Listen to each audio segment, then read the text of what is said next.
This week on Supercars Talk, the calendar gets changed once again. Someone comes up with a wacky idea of data sharing between teams, and Rick Kelly puts his simulator up for sale.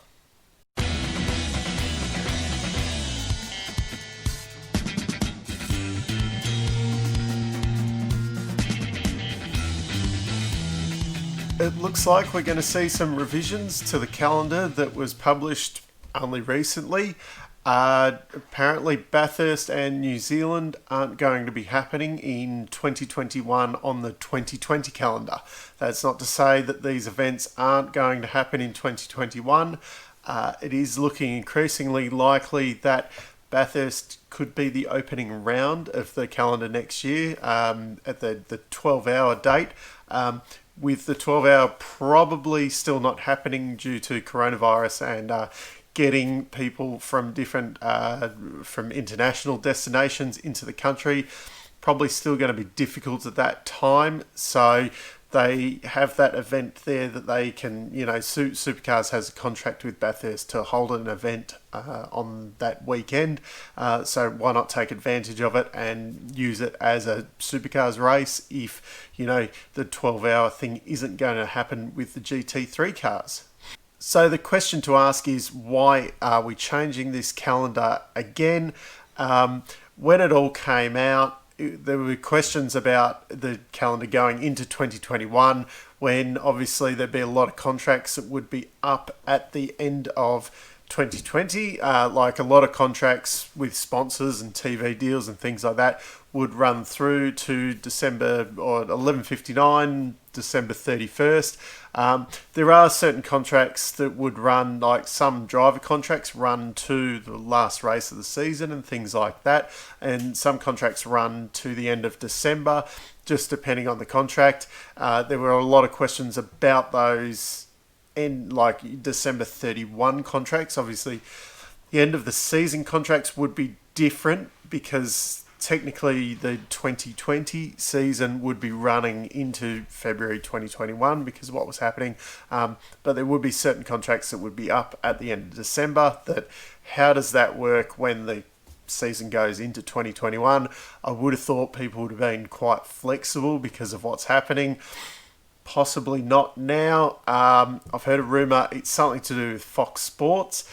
Now, from what we were all told was that Fox and 10 were very involved in these calendar, negotiations and whatever beforehand. So it's interesting now that it's come out that this is a problem with Fox Sports, saying that they don't want to have 2020 events in 2021. You have to wonder if something has kind of broken down in the contracts, the negotiations for the next TV contract, which is supposed to start next year. I'll leave that at that for now, but what it's looking like is that we will be ending the season in Sydney as part of a Supercars contractual thing with the New South Wales government to have the final in New South Wales. But instead of it being at Newcastle or Bathurst, it looks like it's going to be a night event at Sydney Motorsport Park. This fills in well with Sydney Motorsport Park right now is getting all the lighting installed to have night races there. It was the year before they ran the night race there, but it was with temporary lighting. They're getting some permanent lighting in there. Look, they won't have the permanent lighting installed and ready to run for the opening round of the championship, but by December, when it looks like we're going to see the finale there, it will be a night event, which is quite exciting for the final round of the year. And also, it will be a lot warmer climate at that time of the year. That kind of June, July night racing, probably not the best idea, especially in the more kind of southern states. Sydney's not as bad as what we're experiencing here in Melbourne, but it is freezing on a night and, of course, early morning and that here at the moment. Days have still been pretty good, but I can imagine if you're going to a night event at the moment, you would really have to rug up, and an outdoor event like a Supercars thing at somewhere like Park, Sydney Motorsport Park, you're definitely exposed to the elements. It's not like going to, say, the footy, where you've got a lot of people in, more of an enclosed. It's a lot more open and it gets a lot colder. So what happens with the rest of the calendar? Well, it's looking increasingly likely that we will not see a New Zealand round in this season. Not a big surprise. It's going to be hard enough with quarantining and stuff between states to go overseas. I count New Zealand as the the 7th or 8th state. They're about the same as Tasmania, aren't they? New Zealand, just another state of Australia. This Sydney will be taking what was originally the Sandown date. The Sandown date will be moved somewhere. Fingers crossed, Sandown becomes another endurance event, and the Bend is still an endurance event. I have heard rumblings, though, that the Bend is in financial trouble with this whole COVID thing. Hopefully that's not true, but where there's smoke, there's fire. Let's say that. Is this good or bad for the championship? Well, I think in a way it's good that we finish in 2020 and crown a 2020 champion in the correct year. I don't like the idea of this summer series that is being proposed. I think we should have the calendar in the year, and that we shouldn't have something like Bathurst as the final event, or the first or the final event, that people have been talking about. The 1,000, if we end up having a sprint race at Bathurst in 2021 as the opening round, I think that is a good thing. The 1,000 should just be kind of in the championship somewhere. It doesn't need, it's a big event on its own. It doesn't need to be in there. So we'll see what happens. My biggest thing is I hope there's still at least three endurance events. I was hoping that we'd see a 4th endurance event for this year that never kind of eventuated, but I hope we still see 3 endurance events this year. It looks like we could be 1 round down on the original calendar. Not the end of the world, but again, that is a problem with the TV contract. In other news this week, someone's come up with the brilliant idea that the rookie drivers should get the data shared from the fastest lap of whoever in that session. So this is something that Super 2 started doing, where other drivers get the data from the pole lap of the qualifying session. I think they get the in-car video and that too with it. So essentially what they're saying is, Shane Van Gisbergen goes out and does the fastest lap of the session. The rookie drivers like Bryce Fullwood, the Matt Stone Racing duo, and Mr. Smith would get that data from Shane Van Gisbergen's fastest lap, so they could see where he's accelerating, where he's braking, what gear he's in and things like that. They don't get all this setup data and that, of course.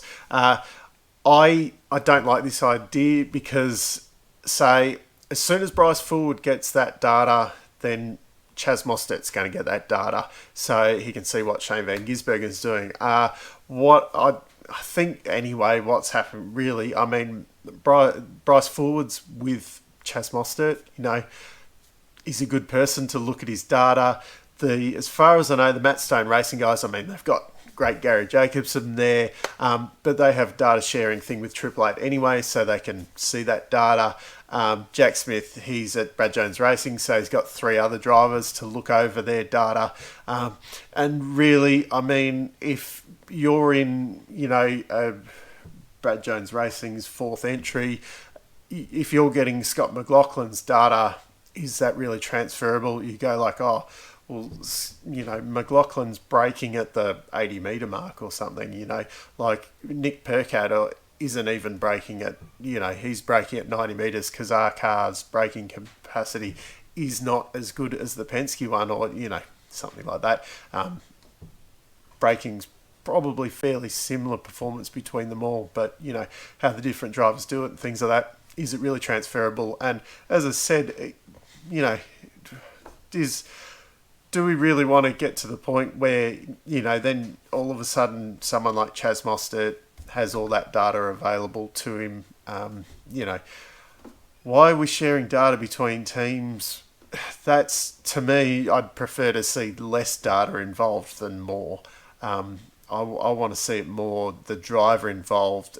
You know, this is where it's getting to with Formula One, where someone like Lance Stroll, you know, can perform nearly as good as Sergio Perez, because they have so much data that they're looking at that you don't, and the engineers giving them so much information that it just brings the mediocre guys closer to the top guys. Not calling Checo one of the top guys, but you can see where I'm coming from.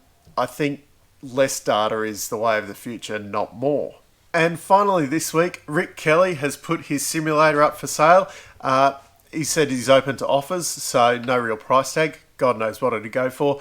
It was quite interesting watching him at the start of the E-Series not really caring, you know, and smashing together a bit of a sim rig with, you know, Logitech wheel and some 2x4 and that, and a nail gun, and then going to the point where he probably had the fanciest sim rig out of everyone. You know, looked really good with the, you know, silhouette of the car down the sides. That was a good little thing to watch during the E-Series. His results didn't improve that much over the events, but it was interesting to watch that. If you haven't seen any of those videos, this Kelly Racing has a YouTube channel as well. And speaking of YouTube channels, it's been good to see some subscribers increase over the last week or so. Some more comments, that's always good. If you want to get in contact with me, supercarstalk@gmail.com. Comments down below, like and subscribe, and until next time, I'll see you later.